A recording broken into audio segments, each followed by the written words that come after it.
Welcome back once again to No Mo Rural Data Centers. This is Millie Ryan. Today we have an interview with Presiding Commissioner Dave Schatz. He did an interview with Elliott Davis TV just prior to the hearing on Monday. There's so many things that were said that are very concerning to me, and I wanted to do a bit of a rebuttal on this. Let's begin with Elliott Davis. How you doing, Mr. Schatz? How are you? Good, Elliott. How are you doing? All right, this is the presiding commissioner. Your thoughts about the people? You expect a big crowd here today. I would anticipate there'll be a number of people here today. Are you surprised by the opposition to this data center, and is that going to influence the commission? You know, Elliott obviously said this is an informational opportunity for people to, present their public comments. We're going to take all those into consideration as we continue to go down a path of doing our due diligence and understanding what we should do about data centers in Franklin County. Has the commission, have you made up your mind yet? No, seriously. There's still a lot of things that have to be determined and decided before we come to a conclusion on this subject. So, again, I would say that absolutely not. We're still taking in information, trying to figure out how we go forward with this process, but there's not a definitive answer, yes or no, at this point in time. What's going to happen? Are you guys going to make a decision today? No, there's going to be no decisions today. Again, this is part of the process that's going to play out. We're going to take in public comment, and we will assemble all of that together, again, with the transcripts that is going to be taken here today. And again, as we have looked at all this information, we'll continue to go through that. And as we do the due diligence I spoke about, then we will come to a conclusion as to how we move forward with data centers in the county. When do you expect to make a decision? It depends, Elliott, how long it takes to get all this information back. Obviously, they'll have to transcribe this potential, this public hearing here right now. I'm not sure. That's a few weeks, how that's going to occur. And then just the process of us continuing to go through and pour through all this information that we've been presented to us. The commissioner invokes due diligence repeatedly, but after months of hearings, residents are still waiting for the commission to demand any independent verification from the developers. Genuine due diligence would require many things: an independent noise study by a firm with no financial relationship to the developer with binding enforcement, an independent water impact study disclosing daily and peak consumption and effects on local wells and utilities, a clean energy commitment from both developers before any vote, given that neither Provident nor Beltline has committed to Amren's existing renewable program, full public disclosure of any TIF, tax abatement, or incentive agreements being discussed. I want to explain what a TIF is. It's referred to a few times here. Tax increment financing captures the increase in property taxes and sometimes other taxes from new development, and it diverts that revenue to subsidize the development. That diversion means local public services do not get the revenue they would normally get from redevelopment. The planning board approved one data center, Sure. Voted down the other. Sure. Do you guys have to go along with the planning board's recommendations, or can you approve both data centers? I think we could approve both of them. I mean, obviously we can consider the planning and zoning's recommendations, but obviously we can make a decision. We could approve none. I mean, so again, we don't have to take their recommendations. We can, but we'll take that all into consideration as we weigh through into this decision. The planning board voted 5-4 to even allow data centers in Franklin County at all. That's a razor-thin margin. It then separately voted against rezoning Crooked Creek, the Beltline Energy site. The commission overriding both decisions would mean going against its own advisory body on the narrowest of margins with no new evidence to justify it. Additionally, a planning commission seat representing Calvi Township was left vacant during the critical vote. That single vacancy may have changed the outcome. The commission has not explained why it was not filled. What are your, when I talked to you last time, You seem to see a lot of pros, a lot of Well, positives in this. What are the positives? Well, here's the thing. You think about, again, the investment in the job creation and job growth in the county. I mean, we're talking about billions upon billions of dollars of investment. And so you have to look at that. You have to consider that. You have to consider the tax revenue that ultimately that will be generated from this and the impact on the community, the schools, and all those things. So it's like that. There are several positives for that. I mean, it's ongoing jobs beyond just the construction jobs that would be created. So that's something, again, we're always looking at economic development in the county and in the state as well. So that in itself is something you have to take a serious consideration. Every economic figure the Commissioner cites originates from the developers themselves. Providence' $50 million annual tax revenue claim comes from a letter Provident wrote to the county, not an independent fiscal analysis. Real-world precedents tell a very different story. Franklin County government itself receives approximately 1.1% of tax revenue generated. The commissioner admitted this on camera. The bulk goes to a single school district, not to roads, public safety, or county services broadly. No disclosure has been made about whether TIF financing, tax abatements, or other incentives will reduce or eliminate that revenue for years or decades. At least 37 states offer such breaks to data centers. Washington State's data center tax break program promised rural jobs and rural growth. A ProPublica investigation found it cost taxpayers over $474 million since 2018, with 65% plus going to Microsoft alone. State officials are legally prohibited from disclosing how many jobs were actually created. Data centers are not labor-intensive once built. Permanent operational staff typically numbers in the dozens, not the thousands implied by job creation language. An economics professor at Ball State University told State Line the developers have exaggerated some of the benefits they bring to local communities. A 50-acre Meta data center in Mansfield, Georgia, spiked local energy consumption by 34% and water usage by 200 million gallons per year. Nearby residents suffered the contaminated water wells and severe loss of water pressure. Our opposition is based on facts and history and real experience. Of course, residents are saying Franklin County is a rural area and they want to keep it that way. How do you answer those? Well, I understand that. Listen, Elliott, I've lived here all my life. I live in Franklin County. I've been here for 62 years. I love Franklin County, and again, I don't want to see anything detrimental to this county because all of my children and grandchildren live in Franklin County. So I seriously consider this a decision that I have to weigh in and make sure that it's the right place, right decision to go for the future. I don't doubt that the commissioner loves Franklin County.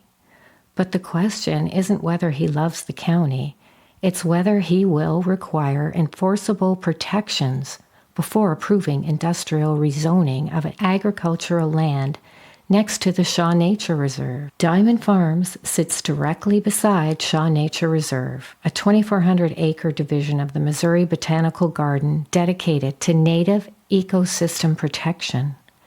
The Missouri Department of Conservation has raised formal alarms about risks to bald eagles, the eastern hellbender, and the Indiana bat at the nearby Crooked Creek site. The county's own draft regulations proposed a 1,000-foot setback from residential areas, public parks, and agricultural land. Approving a variance from the county's own rules in a place the commissioner says he loves would require specific documented justification. What are your thoughts about that strong opposition? I mean, residents have been at it for months and months, adamantly opposed to it. They have not changed at all. I understand some of the opposition, but I also understand that some of it, Elliott, has been, again, there's been some misinformation that has been presented along the way. And so it's pretty easy to get people riled up when you don't have all of the truth. And that's the hard part to weigh in, is to make sure that people, the facts that they have, the things that they're basing their decisions on, is based in reality and fact. The commissioner dismissed the concerns of hundreds of residents as misinformation without identifying a single specific claim that is false. The concerns raised by residents are grounded in science, engineering data, and real-world outcomes in other communities. They're facts. Noise. Data center cooling systems and generators typically produce 55 to 96 decibels. 24/7. Research published by the Environmental and Energy Study Institute confirms that sounds above 65 decibels raise blood pressure and cause chronic stress, sleep deprivation, and decreased cognitive performance. Low-frequency sound, the type data centers emit most, travels farther, penetrating buildings more easily, and it's harder to block. Residents near a Bitcoin mining center in Greenbrier, Arkansas, and a data center in Granbury, Texas, have reported exactly these health impacts. Water. An average-sized data center consumes 300,000 gallons of water per day. That's an average size. These are hyperscale. Large hyperscale facilities can consume up to 5 million gallons a day. No independent water impact study has been required of either developer. They're just believing their promises and the developer's word that this isn't true. Air quality. Neither developer has committed to clean energy. These data centers would increase demand on the Labadie coal plant, Missouri's largest, which saw a 17% increase in sulfur dioxide emissions last year and lacks modern pollution controls. Setbacks.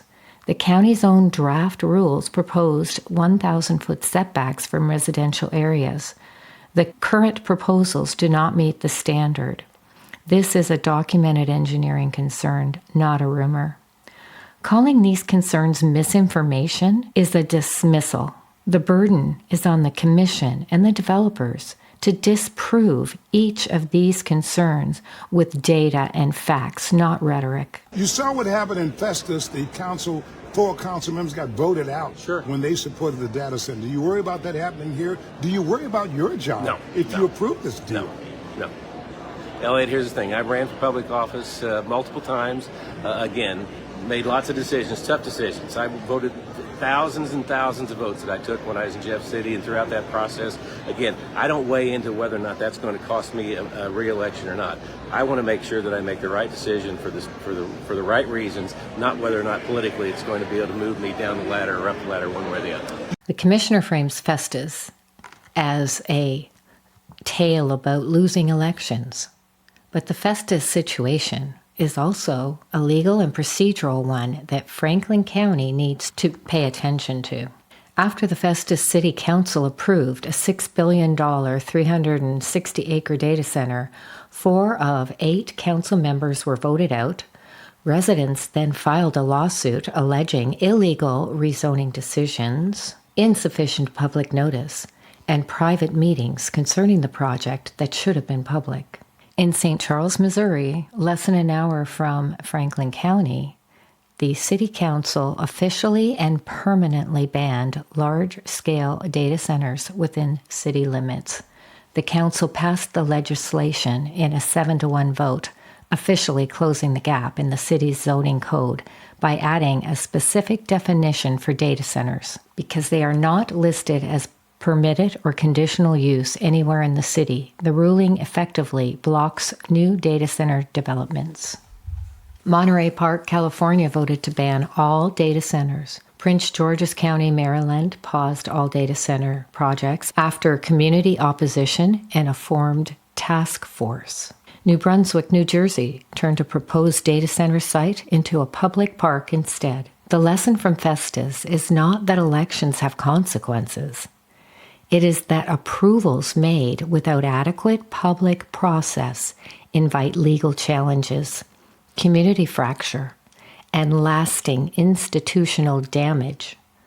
Courage in office means doing the hard work of getting it right, not simply proceeding despite opposition. You've been saying that, okay, when people hear the positive points on it, they're going to come around. Some of them. Some of them will. Yeah. Not everybody seems to be coming around. No, but again, when people are opposed, again, I'm not going to be easily to sway somebody's opinion or change their mind, because sometimes they get very entrenched in their position. But there's going to be just as many people that are going to be positive on it, as well. So I haven't seen the positive side. Well, but not in these numbers. No. I have not seen it. Well, I don't. I've been here since February. Yeah, I don't, and I wouldn't anticipate that the people that support this are going to come out. I mean, obviously they're not as passionate about these people that are opposed to it, and so I fully understand that. I've seen that in every issue that I've ever dealt with when it comes to the policy process that we took at Jeff City. Obviously, the opposition, the people that are opposed to something, obviously are going to be more vocal, more loud in the process. The commissioner claims silent supporters exist in equal numbers to the hundreds showing up in opposition. But the public record offers nothing to support this. January 2026, hundreds packed the Franklin County Government Building. Every resident who spoke opposed the project. Over 3,700 signatures were collected against it. March 17th, approximately 850 people attended the Union High School Gymnasium hearing. It ran until 4:30 a.m. Residents wore red in unified opposition. May 18th, hundreds again packed East Central Collegiate's gymnasium. No Franklin County resident appeared to speak in support. The only pro-development voices were the developers and labor union representatives with direct financial interests. The Democratic test is not who sends an email. It's who appears under oath before a public body. The commissioner has named no supporters, pointed to no written testimony from residents, and cited no poll or petition showing support. They exist but won't show up is not evidence. It's an assumption being used to rationalize overriding hundreds of people who did show up. The state is considering some legislation on this issue. How would the state legislation impact the decision here or the issue here? Well, I think what the state really has to take a look at in all reality is some of the taxing structure and how that is distributed, in the current system that we have right now, because I don't know anybody really anticipated the amount of revenue that can be generated from a data center or these types of projects, and that all being centered and going into one or two taxing districts, and them having a windfall of that. So I think that's something that the legislature is going to have to look at seriously to make sure that it gets spread more equally across the county. What would that revenue go for? Is that general revenue? Would it go into the general budget? As far as here in Franklin? If you approve the data centers, if they come into being, if revenue is generated, would they go into general revenue fund to fund what? Really, Elliott, when you look at the majority of the taxing revenue that comes in would come into the school districts, fire district, ambulance districts. The county gets a very small portion, like 1.1% of that revenue that's generated comes to the county. So I mean, it's very focal in the fact that the majority of this revenue is going to go to one particular school district. The commissioner admits the county gets 1.1%, and the rest is uncertain. This is one of the most important admissions in the entire interview. This admission contradicts the broad economic benefit to Franklin County framing that was used to justify this project. Franklin County government itself receives approximately 1.1% of all tax revenue generated by the data centers. The rest flows primarily to a single school district. Roads, public safety, county services, and most residents see almost none of the promised windfall. The revenue formula itself is under active review at the state legislature. The promised tax revenue may be restructured before any of it materializes, meaning the commission would be approving irreversible industrial rezoning of farmland based on revenue projections that may never arrive. No independent audit of Providence' $50 million annual revenue claim has been conducted. That figure comes from a letter written by the developer to advocate for his own project. Harvard researchers and the Good Jobs First policy organization have both noted that there is an amazing amount of obscurity in data center development right now. Contracts are secretive, and when they are made public, there are huge redactions, and policymakers are signing non-disclosure agreements. But of course, the people should determine what happens in their county. You're hearing the people saying, we don't want it, we don't care what you're saying. Yeah, but Elliott, I hear people that say that they do want it. You don't hear them.